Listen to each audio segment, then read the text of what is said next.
കഥ ചൊല്ലട്ടുമാ. രണ്ട് ഉറുമ്പുകളുണ്ടായിരുന്നു. നമുക്ക് അവരെ ബെസ്റ്റ് ഫ്രണ്ട്സ് തന്നെ വിളിക്കാം.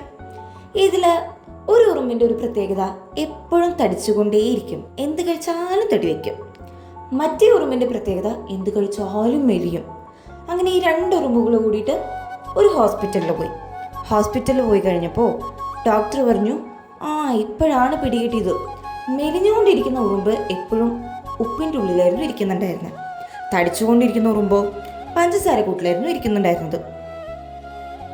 അപ്പോൾ ഡോക്ടർ സ്ലിം ബ്യൂട്ടിയായ ഉറുമ്പിനോട് പറഞ്ഞു, ഈ കുറച്ച് നാൾ ഉപ്പിൻ്റെ ഉള്ളിൽ നിന്ന് മാറിയിരിക്കുക, അങ്ങനെയാണെങ്കിൽ തടി താനേ വെച്ചോളൂന്ന്.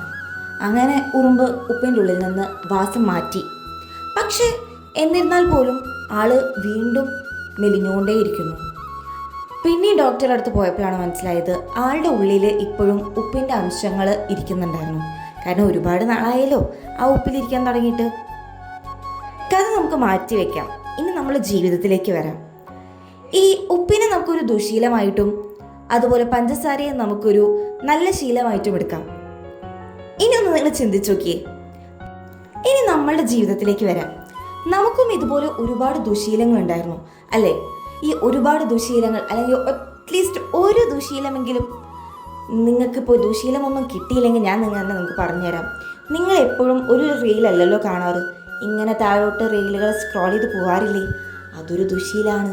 കാരണം നിങ്ങൾക്ക് ചെയ്യാനുള്ള കാര്യങ്ങൾ ചെയ്യാതെ വേറെ കാര്യങ്ങൾ ചെയ്യുന്നതാണ് ദുശീലം. അങ്ങനെ ഈ ദുശീലം നിങ്ങൾക്കുണ്ടെങ്കിൽ, അത് നിങ്ങൾ മാറ്റാൻ ആഗ്രഹിക്കുന്നുണ്ടെങ്കിൽ, നിങ്ങൾ അതൊരിക്കലും ഒരു ഇമോഷൻ്റെ പുറത്തായിരിക്കരുത് ആ ഡിസിഷൻ എടുക്കേണ്ടത്. നിങ്ങൾ എടുക്കുന്നുണ്ടെങ്കിൽ അതിന് പൂർണ്ണമായി തന്നെ നിങ്ങൾ ഒഴിവാക്കണം. ഈ ഉറുമ്പിന് ഉപ്പിൻ്റെ അംശം ഉള്ളിലുള്ളതുപോലെ നമ്മളുടെ ഉള്ളിൽ ദുശീലത്തിൻ്റെ ഒരു ചെറിയ അംശമുണ്ടെങ്കിൽ പോലും നമ്മളുടെ ജീവിതം കൊണ്ടുപോകാൻ ആ ഒരു ചെറിയ അംശത്തിന് മതിയാവും. അതുകൊണ്ട് നിങ്ങൾ എന്തെങ്കിലും തരത്തിലുള്ള ദുശീലത്തിന് നിങ്ങൾ അടിമകളാണെങ്കിൽ നിങ്ങൾ ആ ദുശീലം പാടെ ഒഴിവാക്കിയേ മതിയാവും. ഒരു ചെറിയ കണിക നമ്മുടെ ജീവിതത്തിൽ അവശേഷിപ്പിക്കാൻ പാടില്ല. ഈ നോമ്പുകാലം കഴിയുമ്പോൾ നിങ്ങളുടെ ഓരോരുത്തരുടെയും ജീവിതവും നല്ലതാവട്ടെ.